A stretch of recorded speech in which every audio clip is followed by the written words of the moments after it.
하겠습니다. 시작. 우리 찬양을 한번 해보겠습니다.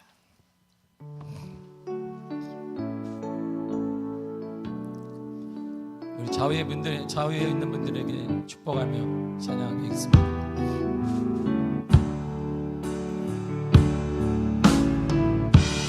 당신은 하나님의 언약 안에 있는 축복의 통로, 당신을 통하여서 열방이 주께 돌아오게. 우리 청년들과 학생들 일어나 보세요.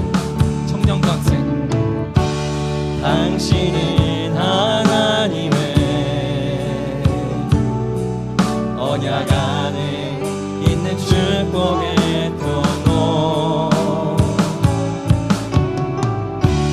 당신을 통하여서 열방이 주께 예배하게. 힘들지만 우리 65세 이상 한번 일어나겠습니다. 우리 장로님도 일어나고 65세 이상 일어나 보세요. 아멘. 언약 안에 있는 축복의 통로, 당신을 통하여서 열방이 주께 돌아오게. 감사합니다. 앉으세요. 우리 나 자신을 향해서 누구는 너는 하나님의 언약 안에 있는 축복의 통로, 여러분의 이름을 넣어서 그거를 통하여서 열방이 주께 예배하게. 다시 한번 여러분의 이 이름을 넣어서 찬양하겠습니다.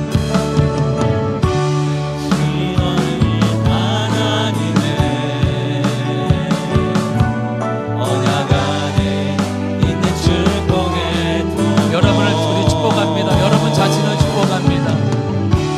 그거를 통하여서 열방이 주께 예배하게 되리. 세상 모든 사람은 축복의 사람이 되기를 원합니다. 아무리 악한 사람이라도 자신이 축복의 사람이 되기를 원합니다. 그리고 자신의 가정 또한 축복의 가정이 되기를 원합니다. 제가 최선을 다해서 우리 어머니를 방문하는데 어머니에게 제가 가면 순덕씨 나왔다 이렇게 우리 어머니가 황자, 순자, 덕자를 쓰시는 순덕씨 엄마 가장 사랑하는 아들 왔다. 목사 왔다. 늘 자랑했잖아. 우리 아들 목사 됐네. 우리 아들 박사 됐구나. 나왔다. 엄마의 자랑거리 나왔다. 자 누구? 순덕씨 나왔다니까. 제가 그거 안아주고 이렇게 찬양도 불러줘. 순덕씨는 하나님의 언약 안에 있는 축복의 통로 이렇게 불러주면 가만히 계세요. 내게 준 거는 엄마 아빠가 없어. 빚도 가난밖에 주지 않았어. 엄마 아빠가 학교도 못 다녔잖아. 근데 내게 준 건 믿음을 줬잖아. 충분한 거야. 다 준 거야 내게. 제가 늘상 얘기해 우리 어머니에게 엄마가 자녀 사랑하는 아들 왔다. 엄마의 자랑거리는 아들 왔다. 얘기하면 우리 어머니가 깜빡 하세요. 축복을 많이 받았잖아. 모든 사람은 예외 없이 축복의 사람, 축복의 가정이 되기를 원합니다. 제가 잠시 우리 어머니 얘기했지만 마음은 되게 아파요. 목회 평생 사모로 있다가 누린 것도 없고 일찍 아버지가 돌아가시고 70 전에 하나님 부르시고 그 남은 인생 사시는데 뭘 받았을까? 우리 어머니가. 이런 생각이 늘 들어요. 편안하지 않았는데 평생. 근데 하나님의 위로가 있고 그 위로와 축복과 믿음이 저에게 전화됐어요. 그리고 그 축복이 우리 자녀들에게 지금 가고 있어요. 이렇게 그대로 가고 있습니다. 아마 그 축복이 늘상 기도하는 것은 주님 오시는 그날까지 우리 가문에 쭉 흐르게 해달라고 기도하게 됩니다. 그래서 가장 큰 축복을 받지 않았나 늘상 이렇게 생각을 하는데, 우리 여시 장모님이 계신데 이게 맞나 그럴지도 모르겠어요. 이게 무슨 축복이야, 이게 가난한데 그럴지도 모르겠습니다만 그런 마음을 갖습니다. 하나님 마음 또한 별반 다르지 않습니다. 그래서 구약에서 제사장은 하나님의 명령에 따라 이스라엘 백성들에게 축복을 명령하시고 하라고 주님이 말씀하셨습니다. 아론과 그의 아들들 곧 제사장들은 하나님께 주신 권위로 입을 열어서 이스라엘 백성을 내어 축복해 주었습니다. 하나님의 명령이었습니다. 이 내용이 이렇습니다. 민수기 6장 24절과 6절입니다. 시작. 여호와는 내게 복을 주시고 너를 지키시기를 원하며 여호와는 그의 얼굴을 내게 비추사 은혜 베푸시기를 원하며 여호와는 그 얼굴을 내게로 향하여 드사 평강 주시기를 원하노라. 아멘. 하나님은 당신에게 복을 주시기를 원하십니다. 하나님은 당신을 지켜주시기를 원하십니다. 하나님은 여러분들에게 은혜 베풀어 주시기를 원하십니다. 하나님은 여러분에게 평강, 샬롬 주시기를 원하십니다. 그런데 이 축복 기도 후에 뒤에 따르는 중요한 것이 있습니다. 중요한 단어가 있어요. 27절이 이렇게 말합니다. 시작. 그들은 이같이 내 이름으로 이스라엘 자손에게 축복할지니 내가 그들에게 복을 주리라. 아멘. 이스라엘 백성들에게 축복해라. 이스라엘 자손 어린이든 뭐든 다 자자손손 축복해라. 그러면 내가 여호와인 내가 이스라엘 백성들에게 그대로 복을 주리라 그랬어요. 그러니까 하나님이 직접 하나님의 백성을 축복할 수도 있지만 제사장을 통해 백성을 축복하기를 원하셨고, 제사장의 백성을 축복하면 하나님께서 그들에게 복을 주시겠다라고 약속하셨습니다. 그러면 신약은 어떤데요? 구약 내기 아닐까요? 신약은 어떨까요? 신약은 이렇습니다. 베드로전서 2장 9절입니다. 시작. 너희는 택하신 족속이요 왕같은 제사장들이요 거룩한 나라요. 아멘. 구약에 누가 축복해? 하나님이 명령하셨습니다. 제사장 너희들아 백성에게 축복하면 내가 그대로 복이 임하게 할 거야. 근데 신약에 오니까 너희는 왕같은 제사장이야. 우리가 그렇단 말이에요. 그러므로 여러분들의 입을 열어 축복하라 이런 말이에요. 여러분의 가정을 축복하시기를 바랍니다. 여러분의 자녀를 축복하시기를 바랍니다. 여러분의 자신을 축복해야 됩니다. 여러분 자신을 축복하세요. 여러분의 기도로 가정과 자녀와 일들을 축복하십시오. 여러분의 입을 열어 이 나라를 축복하시기를 바랍니다. 그러면 하나님께서 복을 주신다라는 것이에요. 본문에는요 등장하는 두 사람 얘기가 나옵니다. 사도 요한이 3서를 쓴 이유는 이 두 사람 때문에 쓴 거예요. 이 두 사람 특이성 때문에 사도 요한이 이 짧은 요한 3서를 썼습니다. 한 사람, 정확히 말하면 한 사람 때문에 썼어요. 기가 막히잖아요. 자, 두 사람이었는데 첫째 누구냐? 사랑하는 자가 나와요. 내가 사랑하는 자, 내가 사랑하는 자가 한 사람이 나옵니다. 2절을 한번 보겠습니다. 시작. 사랑하는 자여 내 영혼이 잘된 같이 내가 범사에 잘되고 강건하기를 내가 간구하노라. 아멘. 사도 요한은 사랑하는 자를 위해 이렇게 축복했습니다. 내 영혼이 잘된 같이 범사가 잘되고 건강하라. 하나님의 이름으로 명하노니 건강할지어다. 이렇게 축복했어요. 도대체 그 한 사람 때문에 축복한 거예요. 내가 진심으로 사랑하는 자요 범사 하나님마다 잘 되라. 그리고 건강해라. 큰 축복을 선포했습니다. 그럼 여기서 사랑하는 자가 누군데요? 우리들일까요? 사랑하는 자는 한 사람이에요. 1절을 보시면 나옵니다. 시작. 장로인 나는 사랑하는 가이오 곧 내가 참으로 사랑하는 자에게 편지하노니. 아멘. 보세요. 가이오예요. 가이오. 가이오에 대해서 누군지는 모르겠지만 사도 요한은 반복하며 두 번이나 말합니다. 사랑하는 가이오. 참으로 사랑하는 가이오 이렇게 얘기해요. 이 짧은 한 절에 얼마나 사랑했으면 사랑합니다 이렇게 하기도 힘든데 사랑하는 가이오, 참으로 사랑하는 가이오 이렇게 얘기해요. 이렇게 얘기한단 말이에요. 여러분 부부는 언제 사랑합니다라고 물어보면 안 되겠구나. 서먹해. 가족끼리는 그러는 거 아니야.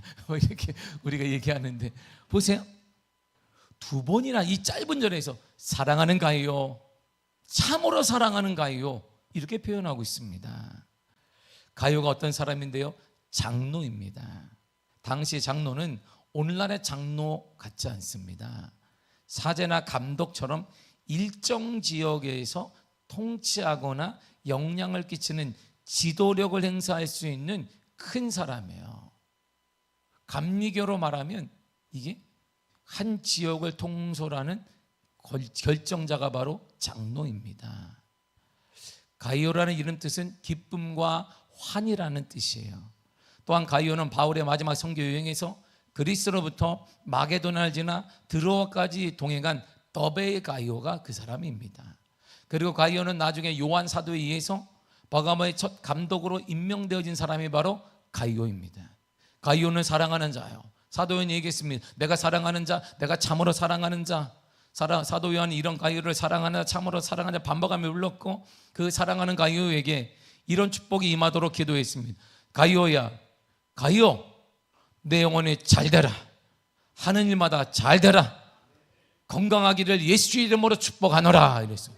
보통이 아니잖아요. 얼마나 사랑했으면.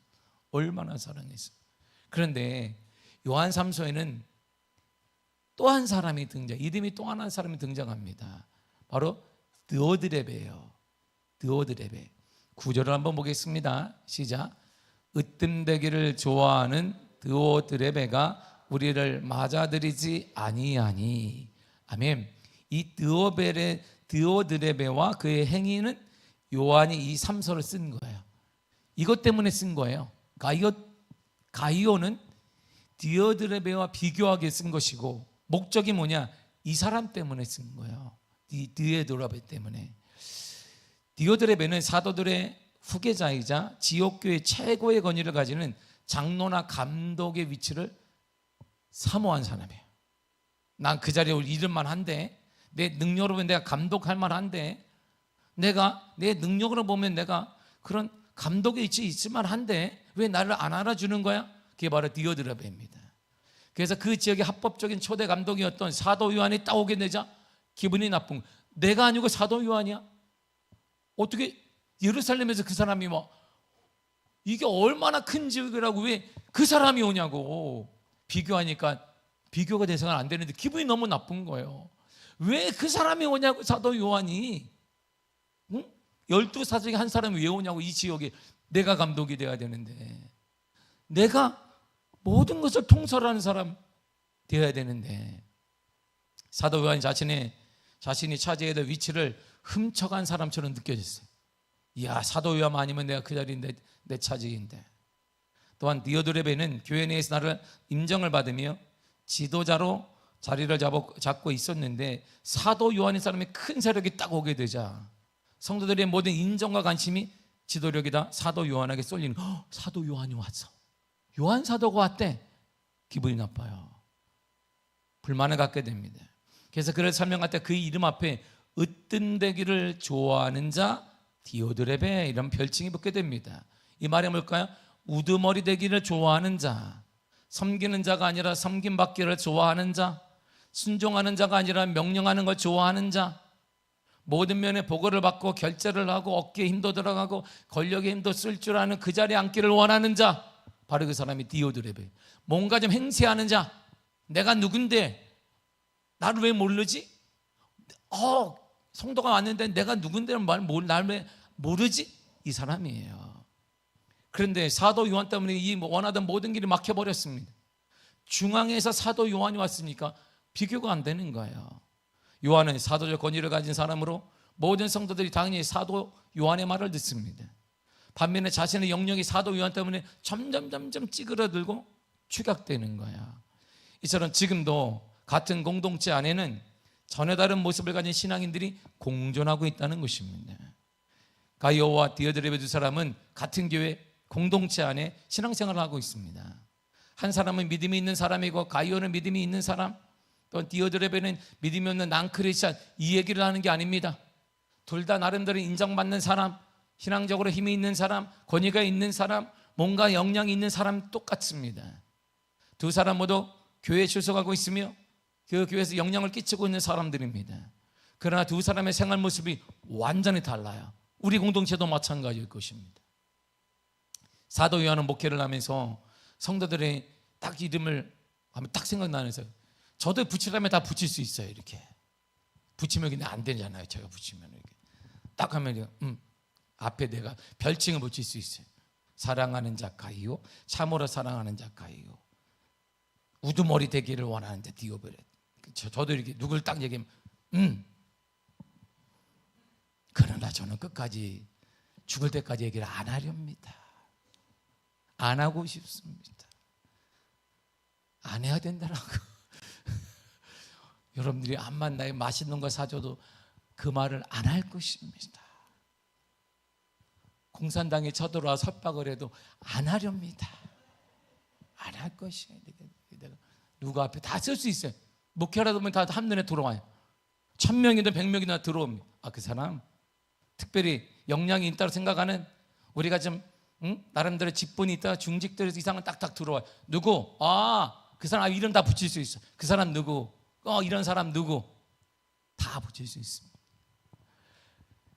목회를 하면서 사도 요한은 그 지역의 감독으로 다 보면서 가이오라는 이름과 디오드레베 이름 앞에 그들의 삶의 모습을 묘사하는 별칭을 붙여준 거야. 사랑하는 자, 사랑받는 자 가이오, 늘상 으뜸되고 우두머리 되기를 좋아하는 자 디오드레베, 그래서 왕따 투명인간 디오드레베 이렇게 붙인 거야. 가이오는 사도 요한을 포함해 다른 사람들이 사랑을 하는 사람입니다. 반면에 디오드레베는 교회에서 스스로 으뜸이 되어지고 가장 역량이 있는 사람, 나를 통하지 않고는 교회에 정착할 수 없게 만드는 그 사람이 되기를 원한 사람입니다. 최고의 사람이라고 스스로 높임받기를 원하는 사람입니다. 자기 스스로를 자기가 인정하는 사람입니다. 그래서 사람들은 그를 가리켜 머리가 되고 싶어 안달이 난 사람, 이게 정확한 표현일 거예요. 으뜸되기를 원하는 뜻이 뭐냐면 머리가 되고 싶어서 안달이 난 사람, 이런 표현입니다. 현대 이런 사람이 우리 공동체 안에 있어 보세요. 회사에 있으면 안에 그 사람은 투명인간처럼 취급받을 것이에요. 그냥 있으나 마나 쓱 지나가고, 내가 있는데 그냥 쓱 지나, 아마 소외를 당할 것입니다. 그럼 이 두 사람의 특징이 무엇일까요? 무엇 때문에 사랑을 받고 무엇 때문에 사람들에게 투명인간 취급을 받을까요? 이 특징을 알면 우리의 인격과 내 삶과 우리의 가정이 오늘 본문의 2장 2절에 있는 것처럼 영원히 잘난과 찬을 받아야 되고 강건한 은혜가 반드시 임하게 될 줄 믿습니다. 사랑하는 자, 사랑받는 자인 가이오의 특징을 보세요. 3절을 보겠습니다. 시작. 형제들이 와서 내게 있는 진리를 증언하되 내가 진리 안에서 행한다 하니 내가 심히 기뻐하노라. 아멘. 자, 반복되는 말이 뭐예요? 진리라고 있어요. 근데 진리 다음에 다른 말이 있습니다. 진리를 뭐한다? 말한다, 증언한다. 또 진리를 뭐한다? 행한다. 두 가지를 가요가 한 거예요. 진리를 말하고 진리를 행한다는 것입니다. 형제들이 요한에게, 사도 요한에게 가요에 대해서 말했습니다. 모든 사람들이 가요에 말할 때 사도 요한이요, 가요라는 장로가 있는데 그는 진리를, 늘 진리만을 말합니다. 어떤 위협이 와도 진리를 말하고 진리를 행하는 사람입니다. 말만 하는 것이 아니라 진리를 삶으로 보여주는 사람입니다. 가이오가 진리 안에서 행한다는 것을 요한에게서 듣고 크게 기뻐했습니다. 당시 가이오가 진정한 복음인 진리를 반대하는 거짓 교사들의 온갖 위협이 있었단 말이에요. 그 당시에는 그 지역에 그를 위협하고 그에게 살인까지 하고자 하는 이러한 비진리를 가진 사람이 득실됐는데, 그 가운데 가이오는 진리를 말하고 진리를 행하는 사람이었습니다. 4절에도 진리 안에서 행한다라고 말합니다. 그렇다면 진리 안에서 행한다는 게 뭘까요? 진리 안에서 어떻게 행하는 거예요? 우리가 진리 안에서 행한다는 거 구체적으로 이렇게 말합니다. 5절을 읽겠습니다. 시작. 사랑하는 자여, 내가 무엇이든지 함께 곧 나그네 된 자들에게 행하는 것은 신실한 일이니. 진리를 행하는데 나그네 된 자들에게 행한다 이렇게 말합니다. 나그네가 누구예요? 모르는 사람이잖아요. 나그네는 몰라요. 누군지 몰라요. 그 사람 누군지 모릅니다. 여기서 나그네 된 자들은 모르는 사람이라는 뜻이에요. 정확히 말하면 여기서는 그 시대 순회 전도자를 말합니다. 목회자가 부족하잖아요.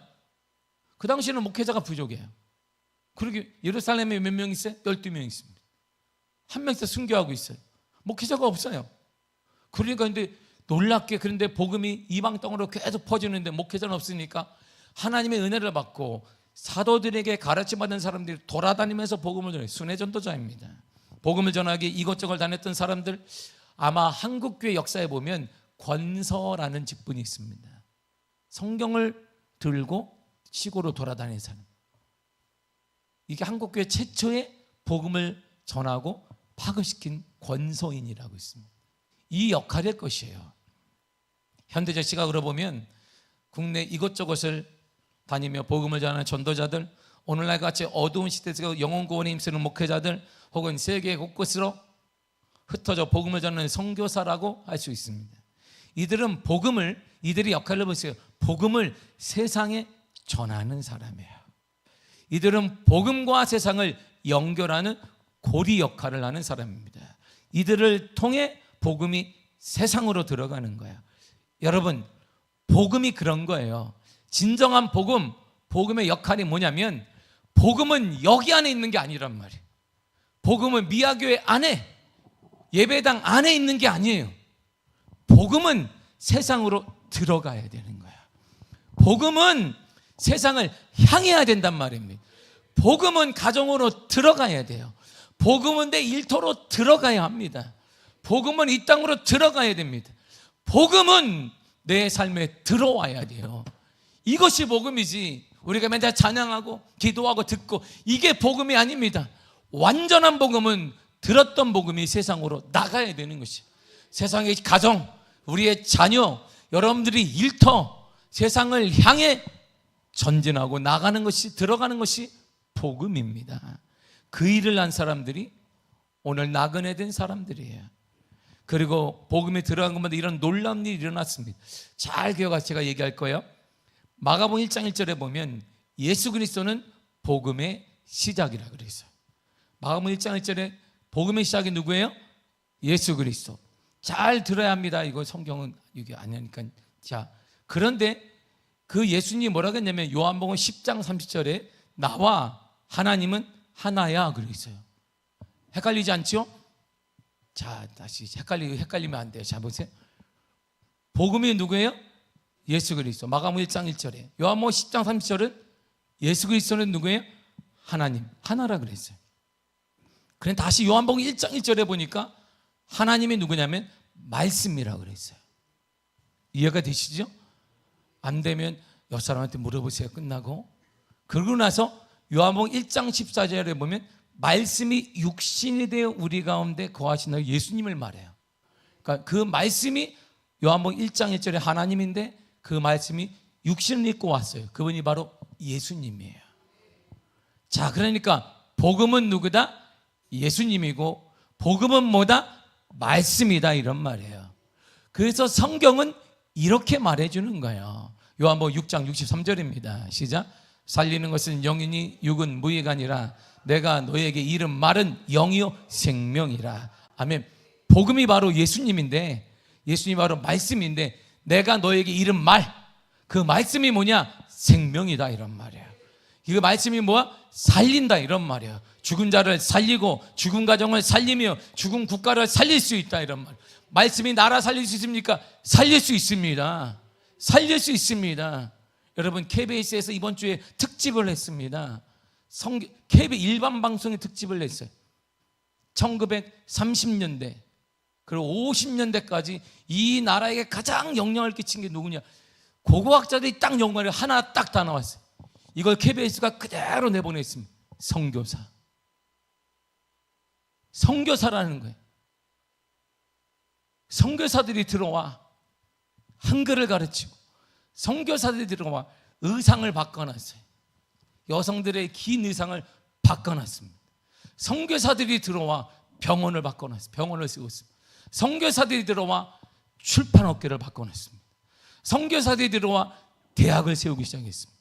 선교사들이 들어와 의학을 독점하고 있는, 동양 의학을 위의 사람들, 권력자들에게 독점하고 있는 그 의학을 서양 의학으로 일반 하층민들에게 전했습니다. 그래서 이 나라를 살렸다는 결론이 증명이 됐어요. 여러분, 복음은 이처럼 살려요. 지금도 복음은, 예수님의 말씀은 나라를 살릴 수 있습니다. 가정을 살릴 수 있습니다. 우리 자녀들을 살릴 수 있는 거예요. 뭐가 살려요? 복음이 살려요. 복음이 살립니다. 바로 이 일을 위해 가이오가 헌신한 사람이에요. 복음을 전했다, 복음을 전했다, 이란 말이 아니란 말입니다. 가이오는 바로 그 일, 복음의 세상으로 들어가, 복음의 가정으로 들어가, 복음의 국가로 들어가, 복음의 정체된 여기가 아니라, 미아교의 이 평수를 유지하는 것이 아니라 이 복음의 세상과 이웃과 나라와 가정과 일터에 들어가도록 그 일에 헌신한 사람이 바로 가이오라는 거예요. 그 가이오를 향해 사도 요한이 최고의 축복을 빌어준 거예요. 내가 예수 이름으로 너에게 명하노니 너는 범사가 잘 되라, 너는 영원히 잘 될 것이다, 그리고 건강해라, 이렇게 선포한 것입니다. 이처럼 가이오가 사랑받은 것은 단 하나입니다. 나그네 된 사람들, 전혀 모르는 사람들이지만 복음을 위해 수고한 분들에게 선하게 행동했기 때문이에요. 가이오는 그들을 영접했습니다. 그들을 환영했습니다. 그들을 대접했습니다. 그들을 극진히 섬겼습니다. 복음이 세상에 들어가도록, 복음의 가정에 들어가도록, 복음이 자녀들에게 들어가도록, 복음이 우리 일터로 들어가도록 그 하는 일, 그분들을 최선을 다해 섬겼고 그 일에 헌신했더니 하나님의 복을 받았습니다. 더 나아가 가이오는 그들의 활동에 다양한 방법으로 동참했고, 기도로 동참했으며 물질로 동참했습니다. 복음을 위해 헌신한 사람, 바로 그 사람이 축복의 사람입니다. 이처럼 하나님과 사도 그리고 다른 사람들을 사랑받는 사람, 축복의 사람이 될 수 있는 것은 복음을 위해 헌신할 때 가능한 것입니다. 복음을 위해 온 힘을 쏟을 때 사랑받는 사람, 축복의 사람이 되어집니다. 우리의 복음은 갇혀 있어서 안 됩니다. 복음이 가정으로, 복음이 세상으로, 복음이 일터로, 복음이 자녀들에게 들어가야 하는 것입니다. 반면에 으뜸되기를 좋아하는 사람의 특징은 여기 있습니다. 본문의 10절을 읽도록 하겠습니다. 시작. 그러므로 내가 가면 그 행한 일을 잊지 아니하리라. 그가 악한 말로 우리를 비방하고도 오히려 부족하여 형제들을 맞아들이지도 아니하고 맞아들이고자 하는 자를 금하여 교회에서 내쫓는도다. 아멘. 디오드레베는 그들을 비방했습니다. 복음을 위해 수고하는 자들을 비방했습니다. 나그네진 자를 비방했습니다. 자신은 복음을 위해 헌신하지 않으면서 오히려 복음을 위해 모든 걸 쏟아놓고 있는 이들을 비난했습니다. 그리고 맞아들이지 않았고 환영하지 않았습니다. 오히려 그들을 환영하는 사람들을 교회에서 쫓아내 보냈어요. 디오드레베, 교회 나가. 환영받을 사람은 나야. 나를 존경해야지. 또 나가라고 쫓아내 버렸습니다. 이처럼 으뜸되기를 좋아하는 사람은 자신만 아는 사람이에요. 모든 기준이 자신이, 복음이 아닌 자신인 것입니다. 절대적 이기주의 삶을 사는 사람을 의미합니다. 그래서 하나님도 떠나고 이웃도 떠나고 사람들도 떠나요. 나이가 많을 때 가장 큰 축복이 뭐냐? 주위의 사람들을 보며 하래. 주위에 얼마나 많은 사람들이 내 주위에 있는가. 제가 며칠 전에 강남을 선배하는 데를 갔어요. 선배가 오라게 만나러 갔더니 가장 아름다운 모습을 봤어요. 제가 주차를 시켜놓고 주차하는 분에게 내가 미안해서 그냥 해주기 때문에 발레 파킹을 이분이 해줘서 아는 분이니까 제가 이제 커피집에서 커피 상호를 얘기하면 안 되니까 커피집에서 주문을 했어요. 싸잖아요, 요즘에. 싼 거예요. 주문을 하고 이제 기다리고 있어요. 이게 제가 핸드폰으로 주문을 기다리고 있는데 할아버지 떼거리 11명인가 쫙 들어와요. 친구들이야. 근데 할아버지들이 나보다 머리도 스타일도 좋고 이런 분들이 오는데 막 얘기도 하고 등을 두드리기도 하고 옆에 궁금하잖아요. 또 내가 옆에 앉아가지고 뭐든 나더니 뭐 너 어떻게 지내냐, 응? 뭐 어떻게 됐냐, 건강은 어떠냐, 그랬냐, 야 그랬는데 야 너 참 많이 뭐 늙었다, 뭐 했다. 70여시 넘은 분들이 친구들이 너무 모습이 좋은 거예요. 보기가. 거기 한참 얘기하더니 우리 밥 먹으러 갈까? 이번에 네가 싸라 그러니까 내가 가자 그러니까 이게 너무나 보기 좋은 거예요. 모습이. 나이가 들었는데 주위에 친구들이 많은 거예요. 친구들이 많아요. 그 사람들과 함께 노년을 보내고 있는 저 모습을 보면 야, 내 노년도 저랬으면 참 좋겠다. 내 노년도 친구들과 함께 대화하고 친구들 만나고 가볍게 얘기하고 커피도 한 잔, 커피가 1,800원밖에 되지 않는데 그 커피도 한 잔 마시고 그랬으면 참 좋겠다라는 생각을 제가 하기도 합니다. 그래서 자신만 알게 되면 먼저는 하나님이 떠나요. 그리고 사람들이 떠나요. 그리고 사람들로부터 이기주의자, 자신밖에 모르는 사람이라는 소리를 듣고 축복과는 거리가 먼 사람이 됩니다. 삶이 없는 신앙인들의 끝이 이런 거예요. 주님이 우리에게 진정한 축복이란 뭘까요? 요한 3서 전체 내용을 기억하면서 요한 3서가 가이오를 축복했던 2절 내용을 다시 한번 읽도록 하겠습니다. 2절을 보겠습니다. 시작. 사랑하는 자여, 내 영혼이 잘된 같이 내가 범사에 잘되고 강건하기를 내가 간구하노라. 아멘. 우리가 너무나 잘 알고 있는 말씀이에요. 아마 수없이 여러분들은 들었을 것입니다. 부흥이 됐으면 매일같이 같은 주제였을 것입니다. 이 말씀을 인생의 축복의 말씀으로 삼고 평생 살아가는 사람들도 한국교회에 적지 않습니다. 그런데 가이오라는 이 축복은 여기에서 멈추는 것이 아닙니다. 진정한 축복은 2절이 아니에요. 사도 요한이 가이오에게 복을 주고자 했던 내용은 2절이 아니라 3절을 보세요. 3절을 다시 한번 읽도록 하겠습니다. 시작. 형제들이 와서 내게 있는 진리를 증언하되 내가 진리 안에서 행한다 하니 내가 심히 기뻐하노라. 아멘. 우리 모두가 원하는 축복이 여기 있습니다. 영혼이 잘 되고 하느님마다 잘 되어지고 건강한 것 물론 하나님의 축복입니다. 그러나 더 중요한 축복이 있습니다. 바로 진리를 알 뿐 아니라 진리를 전하고 진리를 행하는 것입니다.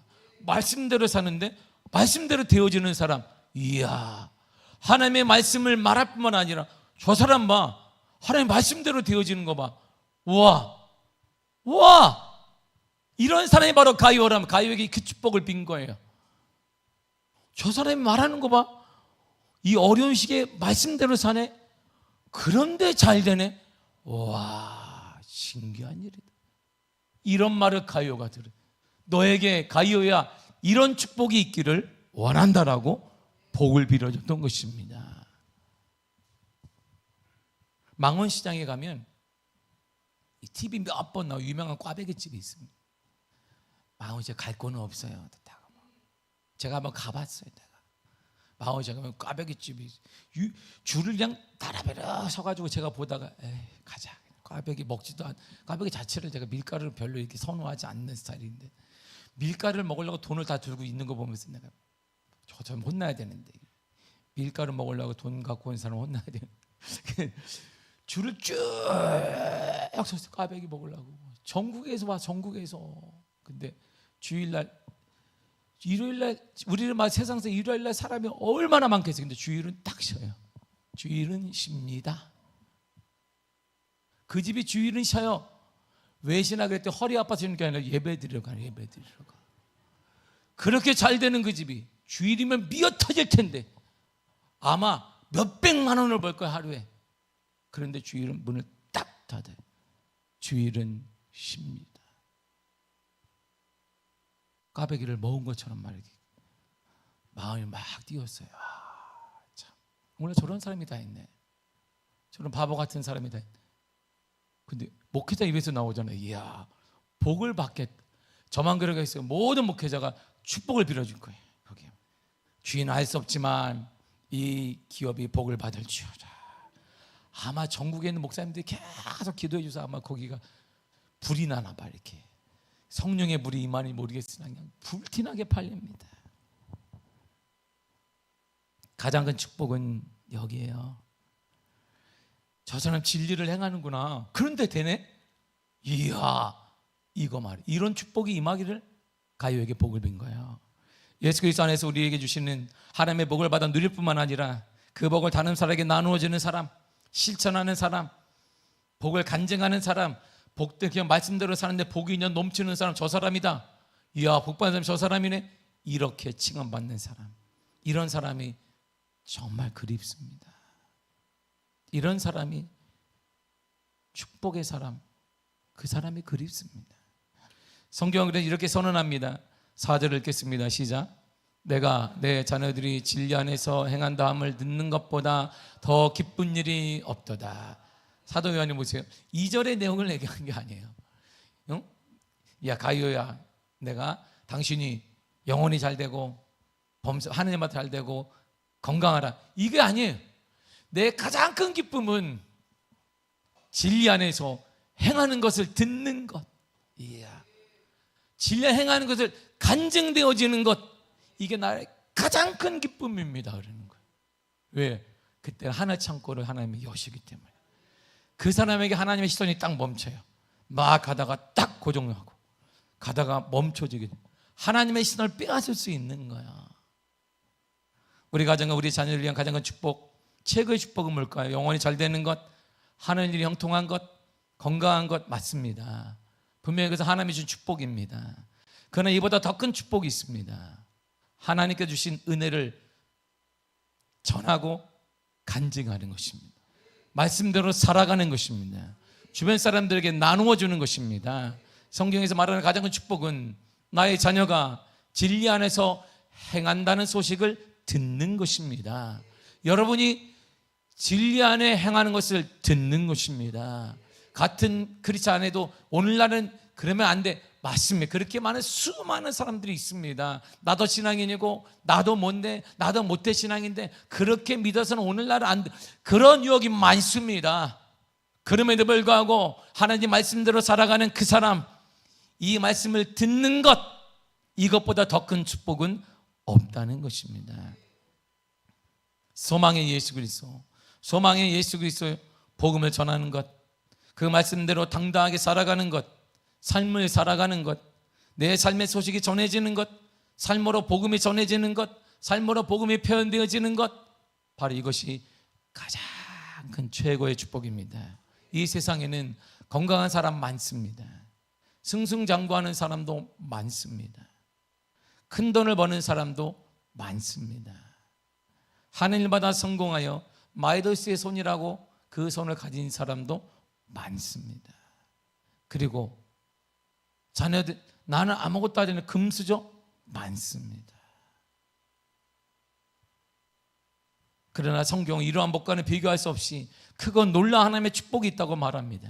영혼이 잘 되고 범사가 잘 되고 강건할 뿐 아니라 하나님께 나에게 주신 은혜를 풍족한 줄 알고 그것을 내 주변의 형제들과 나누며 사랑을 실천하는 것입니다. 후손들 다음 세대에 나누는 것입니다. 복음을 내 삶으로 가져가는 거예요.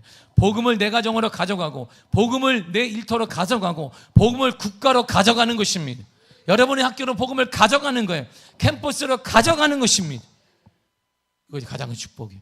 그 사람들이 와, 저 사람 봐, 하나님이 함께 하는구나, 정말 고지식한 줄 알았더니 하나님이 함께 하는구나. 지금도 이런 소식을 듣는 것, 이것이 가장 큰 축복이에요.